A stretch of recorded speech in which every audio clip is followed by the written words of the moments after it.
Hi guys, I'm Dennis. Welcome to my channel, Guy with a Plant. In today's episode, I'm going to show you some of my favorite houseplants for the month of November, since the month is coming to an end soon. Let's take a look at some plants.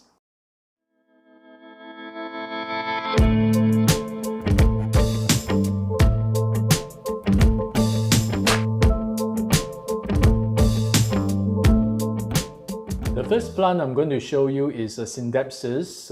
This is a Scindapsus Pictus Has, also commonly known as the snake scale Scindapsus, as you can see why.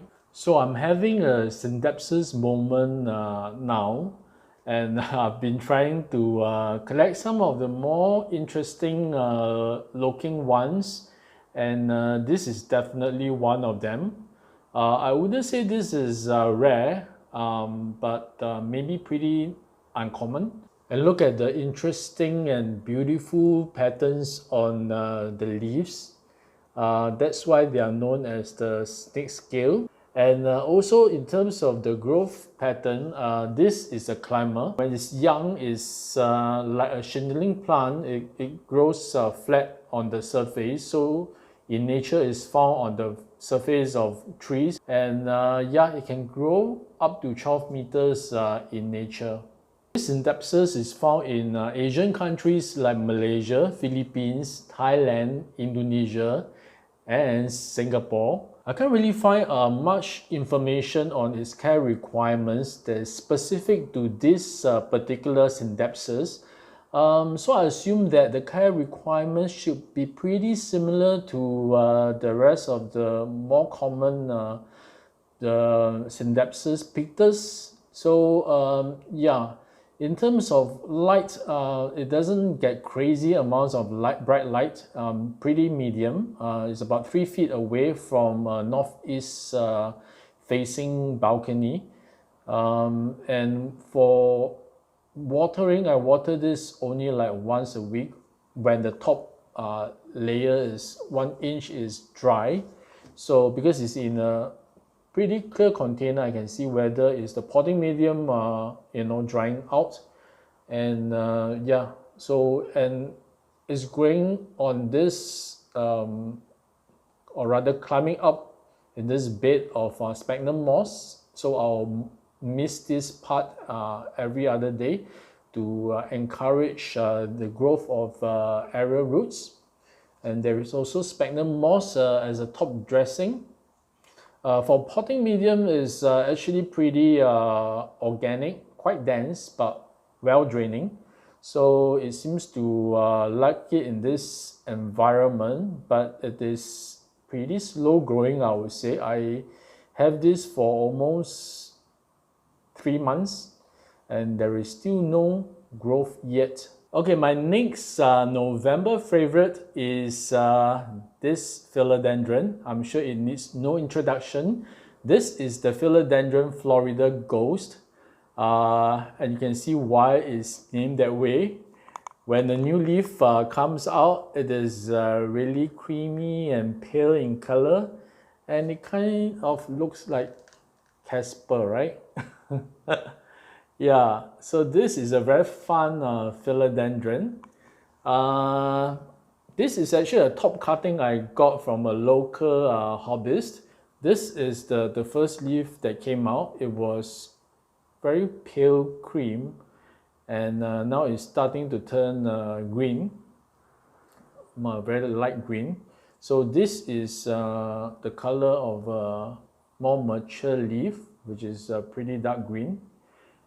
And this is the latest one, the latest leaf that came out, really pale.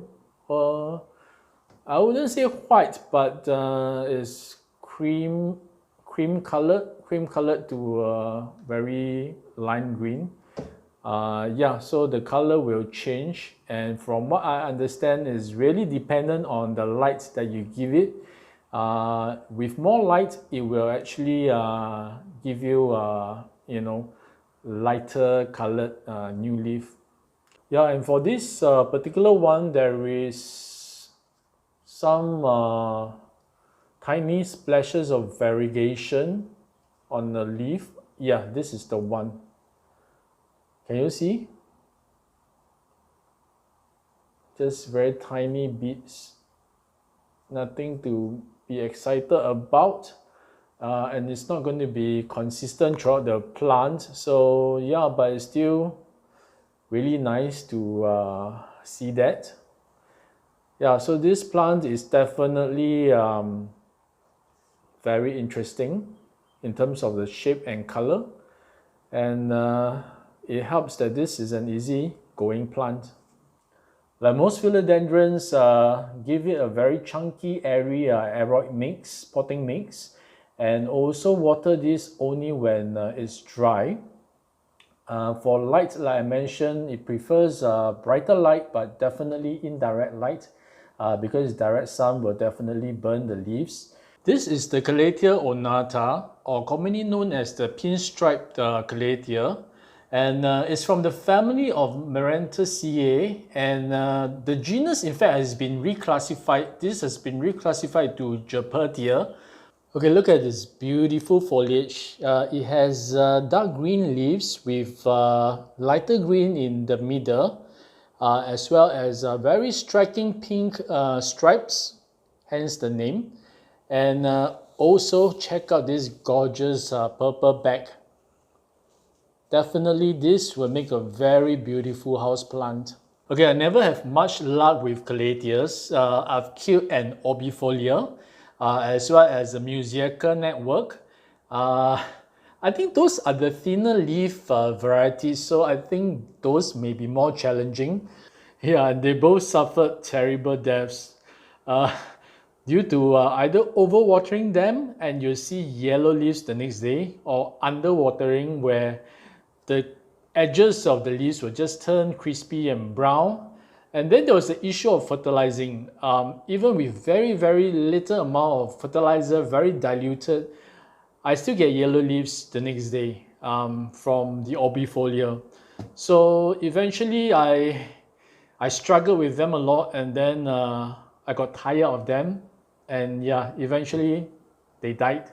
But varieties like this pinstriped, the peacock, as well as the dotty, I think they are less fussy and more resilient, because this is still around, hasn't died on me yet, and hasn't given me any ugly brown leaves. Yeah, so the only thing that I'm doing differently now is giving it water that has been standing overnight. So it's kind of like dechlorinated. I'm not sure whether that is the thing that is helping it. I don't want to go into details on these care requirements. This is not a plant spotlight episode. I will make a separate video on that. But I just want to quickly say that this doesn't need very bright light, just medium light will do. And also don't let this dry out, keep it moist. And yeah, because it is definitely not drought tolerant. So far so good, keeping my fingers crossed. Yeah, so I am thinking of propagating this because it's quite a full plant already. So I can propagate by division, so separating the plant.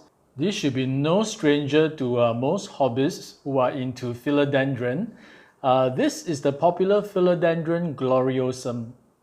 Okay, I got this about a year ago, and it was pretty small when I got it. It had 2 leaves, and the size of the leaves were about maybe a quarter of this leaf.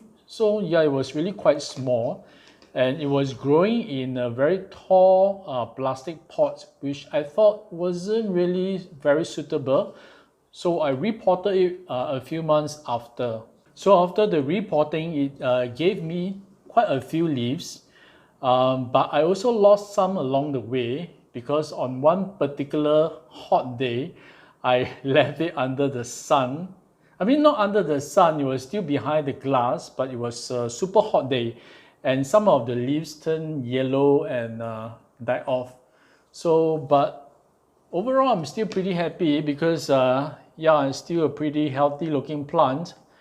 And one thing to note is that when there's a new leaf that is coming out, it takes a while before it totally unfurls. I would say from the time you see the little bugger to a full open unfurled leaf, it will take maybe a month in my conditions. So what I've learned about the gloriosum, that it needs to be more moist compared to other philodendron, which typically I'll allow them to dry out before I water them. But for this, I make sure I'm on top of my watering. So since it's in a terracotta pot and in an aeroid mix, I water this maybe every 5 days. And the gloriosum is not a climber like most philodendrons. This is a crawler, so it will crawl along the ground, and then as the stem crawls along, it will give out new leaves. And this is the latest leaf it has given me. Look at how perfect it is with its pillowy and velvety leaf. And these very white contrasting veins against its dark green color. Yeah, let me document this while it is still in this pristine condition. Very, very nice. Next plant, and the last plant I'm going to show you, is a Scindapsus. Yes, it's another Scindapsus. This is the Scindapsus Pictus silver cloud, or at least this is what I was sold to as. Yeah, check out the patterns on the leaves, which I'm really quite crazy about. They kind of reminds me of this abstract watercolor painting. I think this Scindapsus likes my growing conditions, because when I first got it 5 to 6 months ago, it was only a 2-leaf cutting, this one and this leaf. And since then, it has given me all this growth within that few months. And the way it's growing, I think it is time for me to give it a pull, for it to grow up and attach itself to it to give me bigger leaves. Yeah, because I worry that if I let it trail, the new leaves will become smaller and smaller. Okay, some of the leaves are quite curly.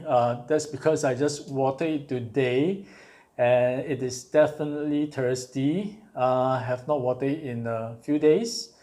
Yeah, better remind myself to be on top of watering for this, because this is my favorite Scindapsus. Cindy the Scindapsus. Yeah, I should call it Cindy. Cindy the Scindapsus. Thank you for watching to the end of this video. I hope you have enjoyed this episode. And if you like contents like that, do consider subscribing to my channel, and also to comment and like the videos. I shall see you again in my next video, and remember to give your plants some love.